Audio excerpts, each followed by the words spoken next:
Welcome to Best Useful Tips. In this video, I will show you how to get back the old quick setting panels on Samsung S25 FE or any other latest One UI 8 version. In the latest One UI 8 version, you can see when you swipe down from the left side, you can see the quick setting tiles. Or when you swipe down from the right side, you can see the notifications on your device. So if you want to get the old notification, like when you swipe down from the top of your screen, you can see both the quick setting tiles icon and notification at the same time. So to set this, just swipe down the notification panel from the left side on your device. Here you can see the pencil icon, tap on it on your device.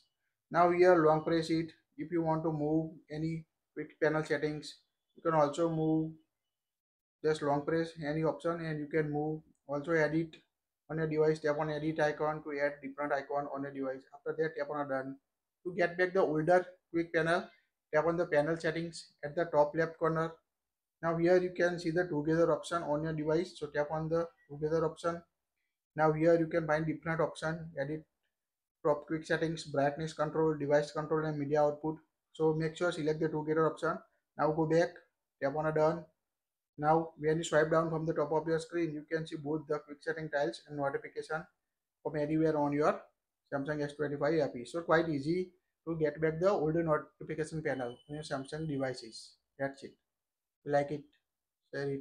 Thank you for watching this.